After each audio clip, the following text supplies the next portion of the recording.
Em continuidade no nosso curso, eu vou fazer uma pausa nas integrais duplas e triplas e vou falar de um assunto aparentemente novo, que é a integral de linha.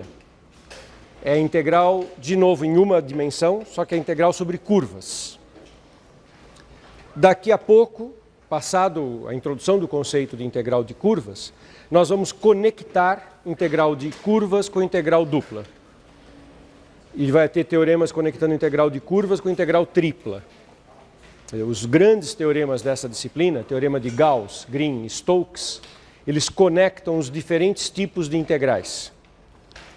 Então, embora eu esteja pausando integral dupla e tripla por um tempo, vou fazer a integral de linha e depois elas vão se conectar. São teoremas muito interessantes, que eles vão dizer que uma integral dupla numa região, por exemplo, o teorema de Green diz isso, que uma integral dupla numa região pode ser calculada olhando só o bordo da região e fazendo uma integral de curva só sobre o bordo da região. Tem todo um contexto para esse teorema, mas é um teorema muito bonito. Bom, para chegar lá, nós vamos falar em curvas. Curvas vocês já estudaram nos cálculos iniciais.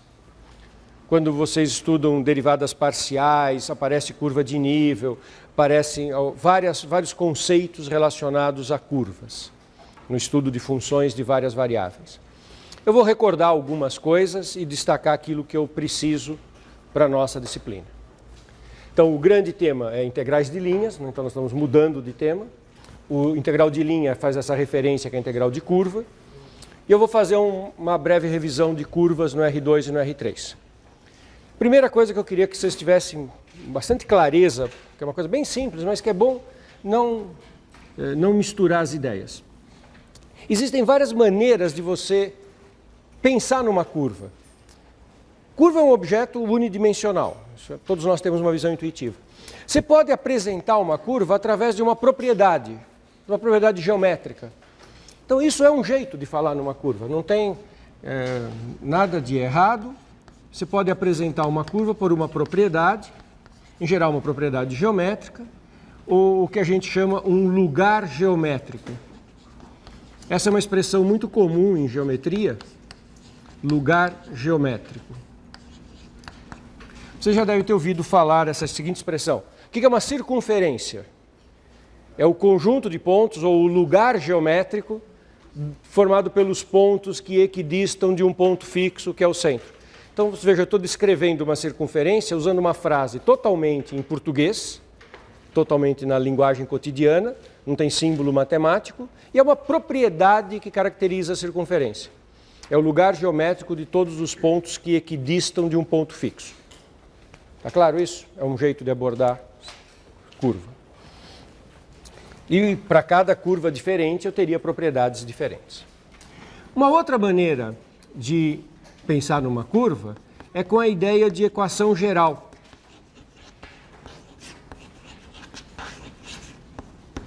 Isso também é uma coisa muito eficiente, muito usado e muitas vezes nós já usamos na nossa disciplina, várias vezes nas aulas. Equação geral, eu dou a equação que expressa aquela propriedade. Essa aqui é a ideia. Como é que seria a equação geral de uma circunferência? É algo do tipo x² mais y² igual a r ao quadrado. Se for assim, é uma circunferência de centro na origem. Se for uma circunferência de centro num ponto qualquer, x menos x0 ao quadrado mais y menos y0 ao quadrado igual a um raio ao quadrado. Isso é uma equação geral de uma circunferência. E a gente já usou a equação geral de elipse, de circunferência, de várias coisas ao longo das aulas. Também é uma maneira de estudar curvas. Tem uma outra maneira que é a que eu vou usar a maior parte do tempo. A maior parte do tempo, nas minhas falas, eu muitas vezes vou usar o lugar geométrico, muitas vezes eu vou enunciar um exercício usando uma equação geral, mas na hora que eu for usar mesmo, que eu for fazer contas, que eu for fazer integrais, que eu for fazer cálculos, eu não vou usar nenhuma nem outra. Eu vou usar sempre parametrizações.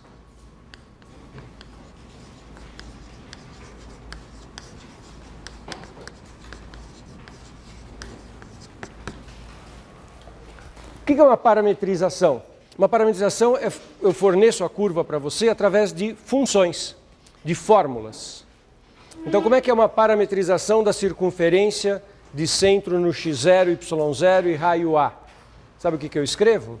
Eu escrevo assim, gama de uma variável, pode ser variável t, pode ser variável θ, pode ser variável qualquer, e eu escrevo o seguinte, x0 mais A cosseno t, y0 mais A seno t.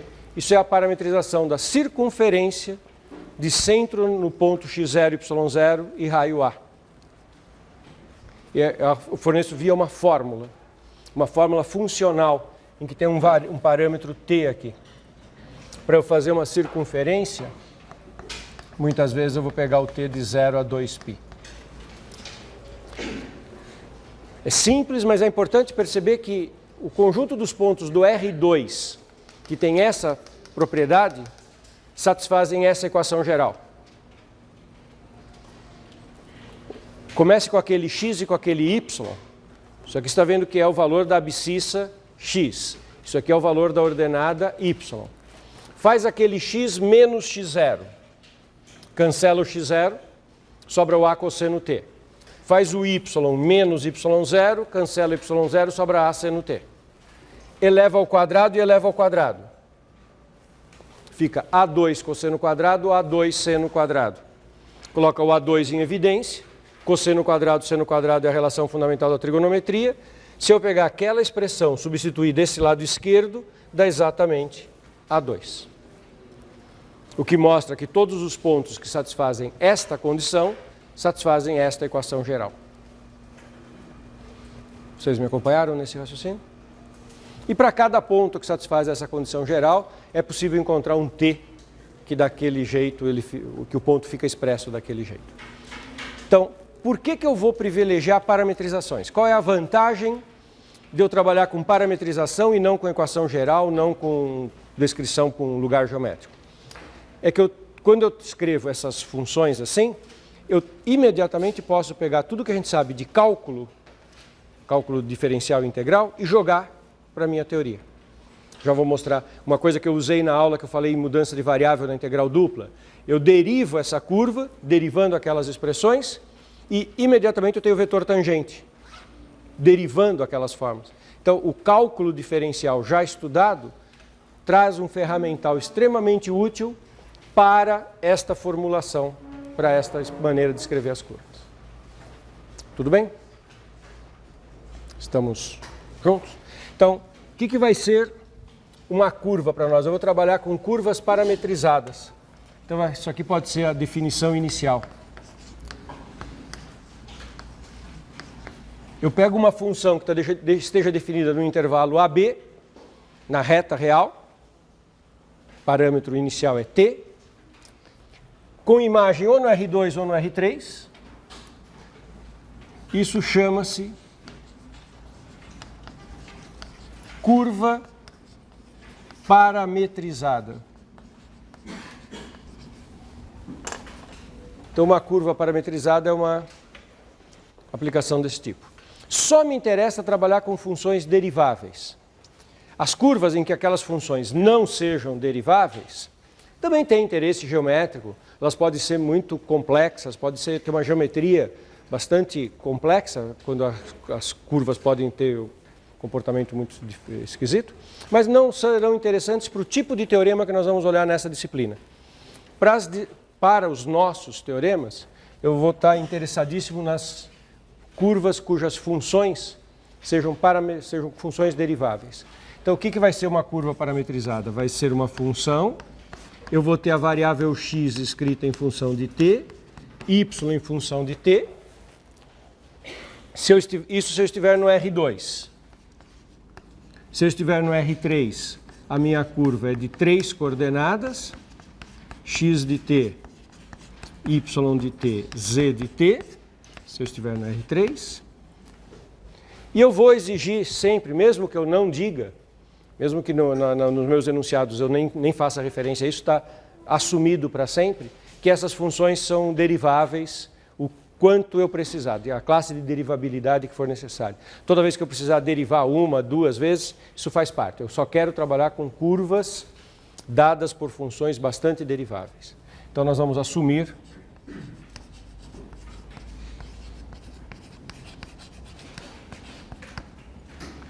que a gama é de classe CR ou CK. Quer dizer que a gama é de classe CK? Que ela é derivável pelo menos K vezes e que as derivadas são todas contínuas. Eu estou de uma vez por todas fixando a seguinte convenção. Não quero trabalhar com curvas que têm um problema de derivação. Minhas funções serão todas deriváveis. Então, um exemplo que eu acabei de mostrar pode ser, por exemplo, essa circunferência no plano. Cosseno t seno t, com t entre 0 e 2π, é uma circunferência no plano. E isso, cosseno t seno t, t, com t de 0 a 2π. Agora eu estou com um exemplo de uma curva que não está mais no R2. A imagem dela está no R3. Eu estou jogando já com curvas dos dois domínios, nas duas dimensões. Curvas que estejam ou no R2 ou no R3. Essa está no R3, eu sei que está no R3 porque são 3 coordenadas que estão aqui. Que tipo de curva que eu estou representando quando eu faço isso? Um espiral, um helicoide, existem vários nomes para isso, uma hélice. É uma curva que, quando eu projeto no plano XY, ela fica sobre a circunferência de raio 1. Mas ela não está no plano XY, ela está no espaço. Ela tem uma cota z ascendente. A cota z vale t. Começa com t igual a 0, então ela começa como no plano XY. No t igual a 0 eu tenho o ponto 1, 0, 0.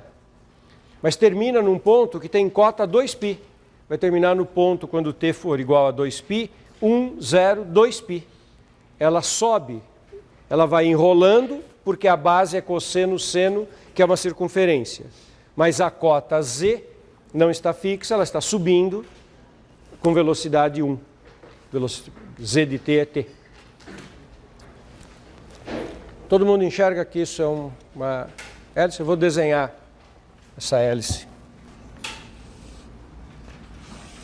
Começo no ponto 1, 0, 1. Quando t é 0. Desculpe, 1, 0, 0.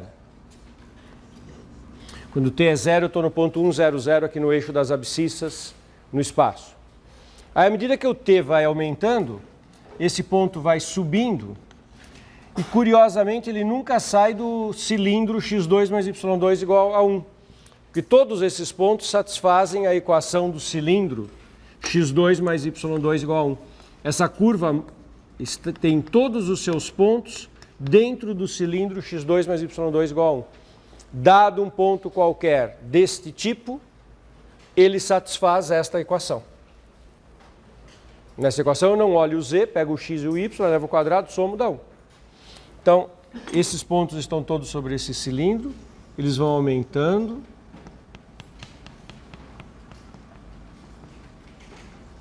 E depois de 2π, a minha curva termina no ponto 1, 0, 2π. Ela faz isso, sai desse ponto, vai subindo, aí ela deixa de ser visível, ela fica lá para o lado de trás do cilindro.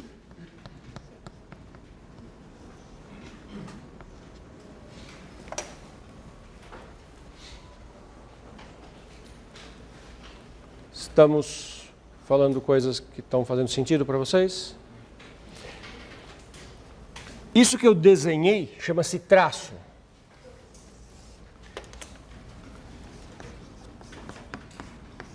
Traço de gama é a imagem gama do intervalo AB. Observe que eu não desenho o gráfico da gama, eu desenho a imagem. Isso chama-se traço. Traço de uma curva é o conjunto imagem. Não aparece o t nesse desenho. Esse desenho aqui é o desenho formado pelos pontos x, y, z, em que o t não aparece. Por isso que não é gráfico, não tem a variável do domínio visível. Algumas observações. Uma desvantagem de trabalhar com parametrização no lugar de equação geral é que parametrizações não são únicas no seguinte sentido. Eu olho para a mesma equação geral, eu olho para o mesmo desenho e eu posso parametrizar de diferentes maneiras. Observe só. Então, esse aqui é o exemplo 3. Vamos imaginar que eu comece ou com uma propriedade geométrica ou com a equação geral e eu olhe para a circunferência de centro na origem raio 1. Quer dizer, a equação geral x2 mais y2 igual a 1. Se eu quiser ser bem rigoroso, não faz sentido eu perguntar para vocês a seguinte coisa, pedir para vocês a seguinte coisa. Parametrize, obtenha a parametrização com um artigo definido A. Se eu deveria perguntar ou pedir, obtenha uma parametrização. Porque você pode parametrizar essa curva de diferentes formas. Alguém poderia escrever gama de t igual a cosseno t, seno t, t entre 0 e 2π. Alguém poderia escrever gama de t, seno t, cosseno t, com t entre 0 e 2π. As duas são parametrizações válidas daquela circunferência. Fale. O que é o traço? O traço é o conjunto imagem. Lembra, volta um pouquinho para funções. O básico de uma função, tem o domínio e a imagem. O traço é a imagem. E que é o que a gente normalmente desenha. Quer dizer, quando eu peguei esta função aqui, eu tenho um domínio no R e um conjunto contradomínio no R3. Mas dentro do contradomínio tem os pontos que são atingidos, que é o chamado conjunto imagem. Isso que eu chamo de traço no caso de curva. Voltando para essa circunferência, vocês percebem que as duas parametrizações descrevem esse mesmo conjunto de pontos? É só verificar que x² mais y² dá 1 em ambos os casos. E eu percorro os 4 quadrantes da circunferência com t de 0 a 2π. O que mudou? O sentido de percurso e o ponto inicial. O que mudou de uma parametrização para outra são características que não estão na equação geral. A equação geral não tem sentido de percurso. Quando eu introduzo uma parametrização, eu automaticamente coloco um sentido de percurso. Que dependendo do contexto é ótimo e dependendo do contexto é uma coisa que eu introduzi artificialmente. Para a física é ótimo. Quando você estiver usando isso para estudar movimentos, isso é extremamente adequado. Porque você inclui na descrição da trajetória a forma como ela foi percorrida. Todo mundo enxergou que isso altera sentido de percurso e ponto inicial? A primeira tem como ponto inicial o ponto 1, 0 e percorre no sentido anti-horário. É o que é usual na trigonometria, cosseno e seno. A segunda começa quando t é 0, no ponto 0, 1. Então começa no eixo y. À medida que o t começa a crescer, o seno, que é o x, começa a aumentar, e o y, que é o cosseno, começa a diminuir. Então eu saio desse valor e vou para o sentido horário, com um x crescente e um y decrescente no primeiro quadrante, t entre 0 e π sobre 2. Então, as duas parametrizações parametrizam o mesmo conjunto, mas com ponto inicial e sentido de percurso, velocidade diferente. Alguma dúvida? Eu podia mudar mais ainda. Eu podia fazer o seguinte. Gama de t igual a cosseno t, seno t, com t entre 0 e 4π. O que mudaria se eu colocasse t entre 0 e 4π?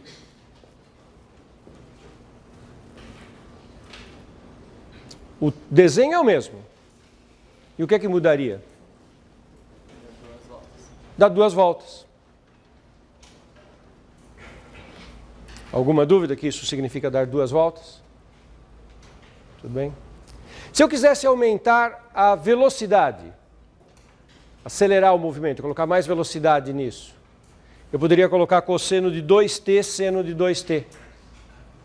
Eu estaria aumentando a velocidade com que isso ocorre. Então são coisas que eu mudo na parametrização e que são externas à equação geral. E que tem uma utilidade física boa de cuidar.